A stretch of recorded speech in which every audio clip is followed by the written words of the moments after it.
¿Cómo están? Bienvenidos a esta hora informaciones económicas en nuestra pantalla. Como siempre les digo, decisiones que toman nuestros gobernantes y que afectan nuestros bolsillos.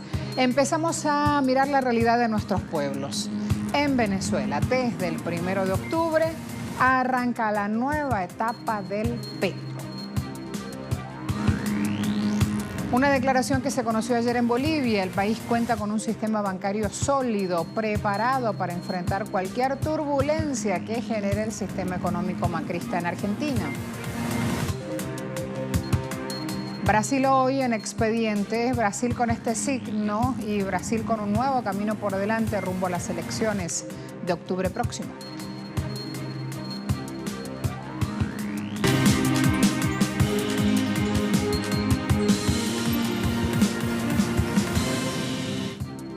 Ayer, en la clausura del tercer Congreso de la Juventud del PSUV, aquí en Venezuela, el presidente Maduro anunció lo que próximamente arranca y se ha llamado la nueva etapa del petro. Arranca como en este mecanismo de anclaje que se viene implementando para recuperar producción, para subir justamente a Venezuela, como lo ha dicho ayer el presidente Maduro, en el barco de la recuperación económica. Estoy ansiando de que llegue el 1 de octubre, porque el 1 de octubre lanzamos la nueva etapa del petro para que toda Venezuela tenga acceso al petro en ahorro, en inversión, en gasto. La nueva etapa del petro arranca el 1 de octubre para convertir al petro en una moneda potencia a nivel internacional. El petro llegó y nos ha ayudado en las primeras de cambio. Por ejemplo, buena parte de la materia prima y de los materiales que vamos a entregar en el arranque de clase, buena parte de los millones de morrales y útiles escolares que vamos a entregar cuando arranquemos clases, ministro de Educación, Aristóbulo, lo hemos comprado en el mundo con petro, hemos pagado con petro. Un petro detrás del otro, como dicen. Más temprano, en un balance sobre esta cuarta semana del programa de recuperación económica, el vicepresidente para el área, Tarek El Aissami, invitaba a los diferentes actores económicos y productivos del país a sumarse a este nuevo esquema cambiario que está en marcha y que permite, entre algunas novedades, cualquier operación cambiaria a través de cualquier banco de la red pública y o privada. Ahora, con el nuevo DICOM, toda empresa que quiera ofertar divisas y toda empresa que quiera demandar divisas pueden reencontrarse en el DICOM. Un espacio transparente para este tipo de operaciones cambiarias. Han sido habilitados todos los bancos públicos y privados para cualquier operación cambiaria. Deberán los bancos publicar diariamente la tasa resultante de las subastas DICOM conforme a lo previsto en el convenio cambiario número 1 publicado por el Banco Central de Venezuela. El Aissami agregó que una tasa única cambiaria fluctuante permitirá a los inversionistas acceso a una divisa real. Asimismo, destacó que todos los sectores productivos del país están pagando sus tributos correspondientes conforme a la ley y dijo que se cumple a cabalidad con las metas fijadas en torno al gasto fiscal cero en la primera semana del mes de septiembre. El gobierno de Venezuela también reiteró que mantiene entre sus prioridades gubernamentales la atención en la inversión social, dirigida a 6 millones de familias, y adelantó que en los próximos días se aplicarán medidas para garantizar el derecho de la población a fuentes proteicas de alimentos, pollo y carne, luego de ser detectados planes de boicot ejecutados por sectores que esconden de forma intencionada esos productos. Otro punto, de nuestra Latinoamérica, otro tema. En Argentina, la tormenta macrista llega a las gobernaciones y anuncian con bombos y platillos haber alcanzado un acuerdo presupuestario con los gobernadores provinciales. Un acuerdo que busca reducir aún más el déficit fiscal y aplicar con más rigor las tijeras de los recortes en medio de toda esta serie de exigencias que se le impone al país por parte del Fondo Monetario Internacional. Buscan en este momento, ambos actores socioeconómicos, renegociar lo que sería un segundo acuerdo con el fondo. No se conocen detalles aún, a solo 3 meses de haber firmado un primer acuerdo que fue en modalidad de stand-by, el monto por 50.000 millones de dólares. Mientras, acotamos también, el ministro de Hacienda, Duhovne, al finalizar esta reunión tuvo que ser hospitalizado por dolores abdominales y torácicos. Reiteró Duhovne que van a terminar este año con crecimiento económico negativo. Hemos encontrado en los gobernadores un acompañamiento, primero a la necesidad de que el presidente cuente con la herramienta institucional fundamental, que es el presupuesto que se vota todos los años, y segundo, además, el convencimiento de que ese presupuesto tiene que ser con equilibrio entre ingresos y gastos. Vamos a finalizar este año con un crecimiento negativo de la economía que va a dejar un fuerte arrastre negativo para el año próximo, con lo cual, aun cuando la economía terminara el año próximo creciendo en el cuarto trimestre a un ritmo elevado, la tasa de crecimiento que podría mostrar igual sería muy baja, ¿no? Mientras tanto, no para el clima de rechazo y conflictividad social en las calles argentinas. Movimientos sociales junto a sindicales obreras y trabajadores estatales hicieron una jornada de protesta con ollas comunitarias. Ese es el humito que están viendo en pantalla. Ollas que se van a extender hasta el día de hoy, rechazando las políticas de Macri y las políticas entreguistas de los gobernadores. Además, está previsto un paro multisectorial con movilizaciones, cortes de vías y radios abiertas. A poner el comedor en la calle para decirle al presidente que esta economía mata. Nosotros no compramos dólares, pero vamos al almacén y el pan subió el doble, la harina subió el doble, lo básico, la leche subió el doble. Por eso hoy nuestros comedores están absolutamente abarrotados. Los aplausos que tenía este gobierno afuera cada vez son menos, pero adentro no tiene ninguno. El hambre es un crimen, por tanto las políticas de este gobierno están trayendo la muerte a nuestra patria. Por tanto, un gobierno de asesinos así. Cruzando la frontera en Bolivia, el presidente de la Asociación de Bancos Privados, Marcelo Trigo, dijo al salir de un encuentro con el presidente Evo Morales que el sistema financiero boliviano tiene suficiente solidez como para no verse afectado por esta situación económica que atraviesa Argentina. El principal tema fue el tema de Argentina y cómo puede impactar los temas económicos que está teniendo el país vecino con nosotros. Hemos intercambiado opiniones, pero creo que el mensaje principal es decir que el sistema financiero viene sólido, no vemos ningún efecto en nuestro sistema financiero, que ya viene con muchos años con una solidez muy buena. La ministra de Planificación de Desarrollo de Bolivia, Mariana Prado, informó que se logró bajar la tasa de desempleo de 4,54 a 4,1% en este 2018. Agregó el factor fundamental para este logro es la inversión estatal, que llegó a una ejecución de cerca del 42% primer semestre de este año, de los 4.620 millones de dólares programados para todo el 2018. También acotó que el porcentaje de inversión alcanzado en este primer semestre supera el límite histórico nacional, que nunca pasaba del 34%. A la vuelta de la pausa, Islandia contó un aprendizaje y una lectura para hacer a 10 años del capítulo Lehman Brothers. ¿Lo recuerdan?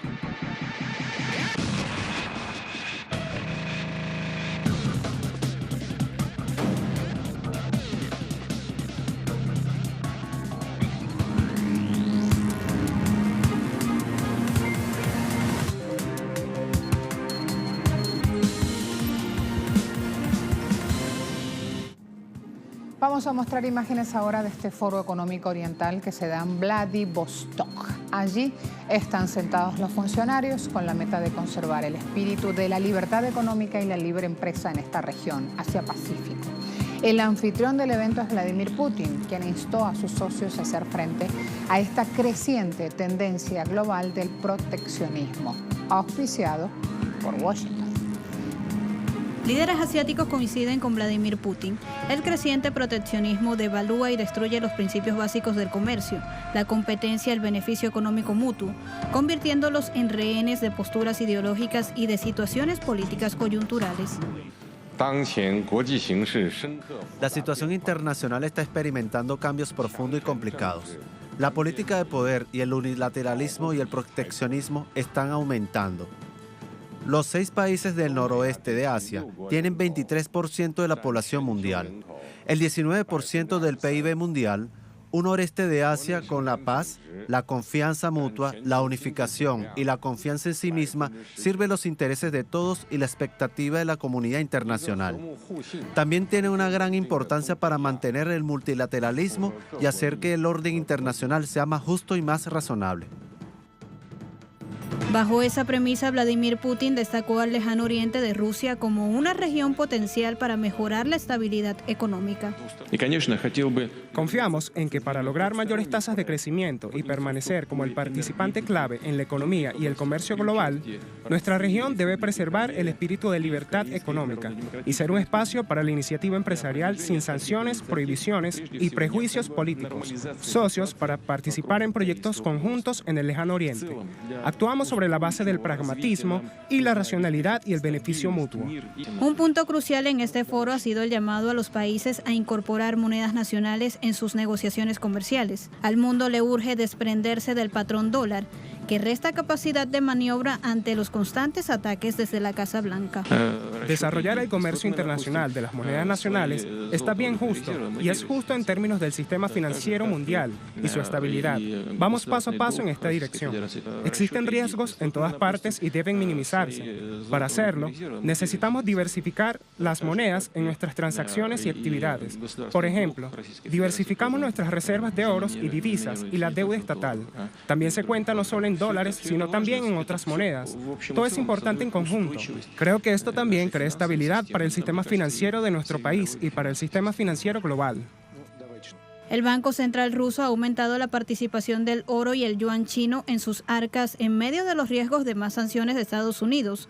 Rusia, que ha visto amenazada su capacidad de comerciar a nivel mundial, se blinda de los ataques propinados desde Washington, y la lección es a que cada vez más países se unan en esta puja, pues un solo actor no puede imponer las reglas de juego de la economía global. La relación chino-rusa entra en una nueva era. Los presidentes Xi y Putin designaron el 2018 y 2019 como los años de cooperación e intercambio local entre China y Rusia, por lo que a partir de ahora se promueve la cooperación subnacional, que cimentará relaciones bilaterales entre los socios estratégicos integrales más importantes a escala global. Para alcanzar esta meta es necesario que gobiernos locales fortalezcan la planificación y coordinación general, forjen más asociaciones, creen un mejor entorno empresarial para que las compañías de ambos países inviertan más en las regiones de ambos lados. El mandatario chino hizo un llamado a innovar las ideas de cooperación, ampliar las áreas de cooperación, utilizar mejor las plataformas y los mecanismos de cooperación y explorar nuevas formas de avanzar en la cooperación regional. Por su parte, el presidente ruso elogió que las regiones locales de los dos países hayan llevado a cabo una estrecha cooperación económica y comercial. Bajo nuevas circunstancias, Rusia y China deberían mejorar la conectividad, promover la liberalización y facilitación del comercio y la inversión. El mundo revive por estos días los 10 años de la crisis inmobiliaria que puso en jaque a la economía global, que si bien en los últimos años ha empezado a sacar un poco de músculo, aún sigue con estos estragos que le dejó la crisis. En Islandia, por ejemplo, familias siguen aún afectadas en el sector inmobiliario. Islandia es una nación de alrededor de 320.000 personas. Previo al estallido de la burbuja inmobiliaria, unas 70.000 familias adquirieron préstamos con atractivas tasas de interés, que hoy los condenan a la esclavitud de una deuda que parece ser interminable. Cuando nos fijamos en estos 10 años, este es el tiempo perdido. Este es el momento en que no hemos podido hacer ningún progreso en nuestras vidas, planificar el futuro, ir de vacaciones, hacer planes financieros. El mayor sacrificio es básicamente cosas que podríamos haber hecho con nuestros hijos y que no hemos hecho. En 2008, la crisis provocó que la corona se desplomara en 50%, la inflación se elevara en 18%, por lo que los hogares cuyas hipotecas estaban indexadas contra la inflación o las monedas extranjeras vieron dispararse sus pagos mensuales. Cuando los bancos colapsaron, las tasas de cambio se duplicaron con creces. Entonces, la cantidad que el banco ahora quería cobrar era más del doble de lo que habíamos pedido prestado. Entonces, cuando pedimos prestado 30.4 millones de coronas islandesas, los bancos calcularon que debíamos 70 millones. Si bien en junio de 2010 el Tribunal Supremo de Islandia dictaminó que los préstamos indexados en contra de las monedas extranjeras eran ilegales y que los hogares no estaban obligados a devolver la parte de su hipoteca que correspondía a las pérdidas de divisas, una situación que ayudó a múltiples propietarios, pero que puso a otros compradores de vivienda en una verdadera batalla campal, ya que los bancos iniciaron demandas contra las familias por incumplir los pagos. En la actualidad, son muchos los que, si bien temen por terminar como los más de 6.000 propietarios islandeses que perdieron sus hogares en ventas de ejecución hipotecaria entre 2008 y 2015, no se rinden y luchan por evitar el desalojo, por lo que exigen se les vuelvan a calcular sus pagos mensuales, que sean justos. Una batalla legal que salpica al gobierno. Las familias aseguran que este también tiene cuota de responsabilidad, ya que es el encargado de aprobar la ley que rige el comportamiento de los bancos en la actualidad. Si miran el resultado en esos bancos, van a ver que no han parado de sumar utilidades. El contraste, el techo, lo pusimos nosotros, los ciudadanos, los que adquirieron justamente una hipoteca porque con eso conseguían el techo. A la vuelta, Brasil en análisis.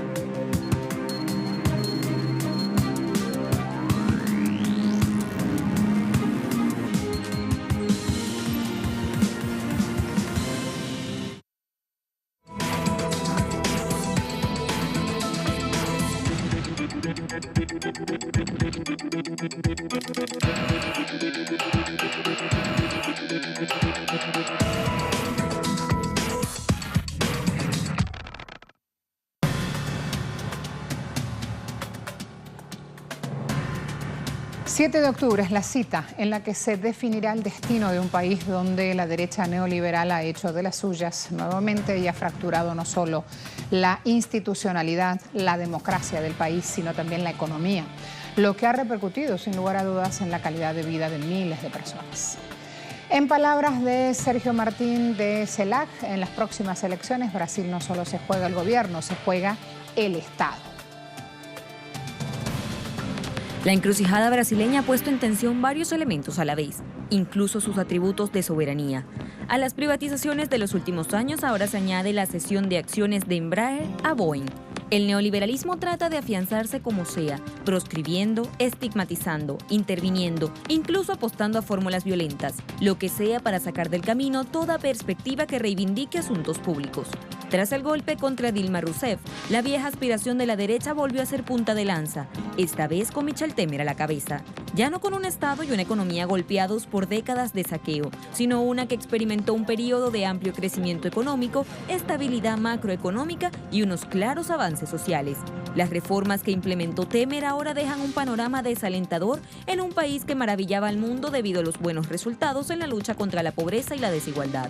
También aquel país que en el plano de las relaciones internacionales colocaba un nuevo eje desde el sur, liderando la cooperación sur-sur, la integración regional post-neoliberal o participando en la construcción del nuevo orden multipolar con su participación en los BRICS. Desde el cambio constitucional aprobado en 2016, que puso techo a la inversión y al gasto público por 20 años, se han ido sucediendo una serie de reformas que sitúan al mercado sobre el Estado, la inversión privada sobre la pública y los intereses del capital sobre los intereses de las grandes mayorías. Entre las debilidades de Brasil, sin duda, están sus finanzas públicas. El déficit presupuestario fue del 7,8% del PIB en 2017, mientras que la deuda pública supera el 74%, un nivel elevado para un país emergente, sobre todo cuando la media de los países de la región apenas se encuentra en la mitad de ese valor. Además, el crecimiento económico de Brasil es débil. Frente a las proyecciones que rondaban el 3% del crecimiento del PIB para 2018 que hacía el Ejecutivo a finales del año pasado, la realidad es que con cada revisión el objetivo va menguando. La última revisión gubernamental ya sitúa la proyección de crecimiento en el 1,6%, cifra que coincide con el pronóstico de la Comisión Económica para América Latina. Otro punto de debilidad del Brasil de hoy es que de los 680.000 millones de dólares de deuda externa, en su mayor parte deuda a largo plazo, el 85% está denominada en divisa extranjera, según datos del Banco Mundial para el primer semestre de 2018. Las reformas que han sido dirigidas por el interés del capital privado prometían desde el mantra neoliberal una esperada lluvia de inversiones, como en el caso de Argentina, que no termina de llegar. Durante el primer trimestre de 2018, la inversión extranjera productiva en Brasil bajó un 30% respecto al mismo periodo del año anterior, según datos del Banco Central de Brasil.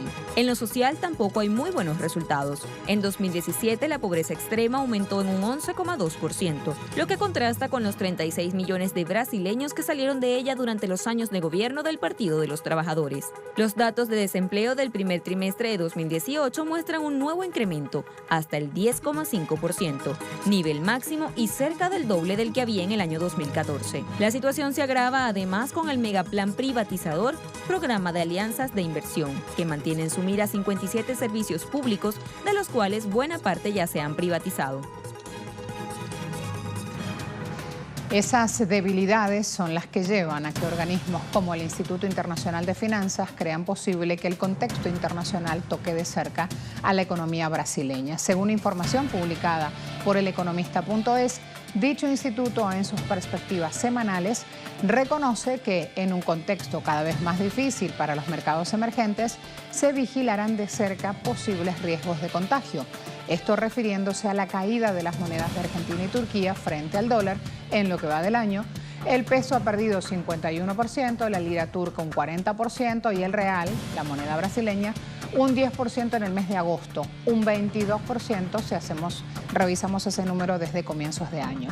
Agrega que para Carmen Reinhardt, profesora de finanzas de la Universidad de Harvard, la economía de este país, Brasil, es vital para los emergentes, por lo que su contagio podría ser fatal para el resto de los mercados, lo que también incluiría a algunos desarrollados con elevada exposición a Brasil. Por el momento, según los datos que maneja este organismo, la entrada de capitales en Brasil se ha frenado en los últimos meses, lo que supone un cambio importante respecto al primer trimestre de este año, cuando entraron 11.000 millones de dólares netos en esa economía. Pese a las infinitas muestras de que el neoliberalismo fracasó en el país, aún hay propuestas electorales afines a esa línea ideológica. En el panorama electoral han surgido opciones como las de Jair Bolsonaro. Aunque busca desvincularse, su oferta electoral pasa por el recorte de ministerios, el pago de la deuda vía privatizaciones masivas, la reducción de las cargas de las pensiones sobre el presupuesto público y el recorte de impuestos. En dicho plan, los derechos laborales y sociales constituyen una piedra de tranca y los derechos humanos y civiles tendrían menos importancia aún, lo que deja muy claro que él no pretende un cambio real de sistema. ¿Quién es Jair Mesías Bolsonaro? El militar y político brasileño nació en la ciudad de Campinas, Sao Paulo, al sureste de Brasil. Asistió a la Escuela Preparatoria de Cadetes del Ejército y luego a la Academia Militar de Agulhas Negras, graduándose en 1977. Fue conocido en los 80 por haber organizado la operación Becos Sem Saída, Callejón Sin Salida, un plan que consistía en protestar si el aumento del sueldo de los militares fuera inferior al 60%, poniendo bombas de fabricación casera en los cuarteles. A pesar de sus polémicos comentarios sexistas y homofóbicos, quiere ser presidente en 2018. Para Bolsonaro, los homosexuales son fruto del uso de drogas y es partidario de prohibir votar a analfabetos y a personas sin ingresos. Su estrategia se centra en mantener el discurso de odio contra el desarme, el aborto, los derechos de las minorías, en pro de la reducción de la responsabilidad penal y el libre mercado. Para más información sobre Bolsonaro, visita nuestra web. La contraparte la representa Fernando Haddad, el exalcalde de Sao Paulo, en sustitución de Lula da Silva, a quien pese a todos los esfuerzos y el apoyo popular se le negó el derecho a postularse en el proceso comicial. Lula, quien tenía más del 37% de apoyo en las encuestas preelectorales, ha pedido apoyo para Haddad. Ha dicho, él será mi representante en esta batalla para retomar el rumbo del desarrollo y la justicia social, un camino que bien conoce Haddad, pues formó parte del gabinete ministerial de Lula. Haddad tampoco se ha salvado de la guerra judicial emprendida por Temer. La Fiscalía de Brasil busca enjuiciarlo por supuestos delitos de corrupción pasiva, lavado de dinero y formación de banda criminal. En octubre, Brasil decide qué modelo de desarrollo y de sociedad regirá en el país durante al menos los próximos 4 años. ¿Se perpetuará el neoliberalismo o recuperará la democracia, la soberanía, los derechos sociales? Hay 2 modelos en pugna. Hasta aquí.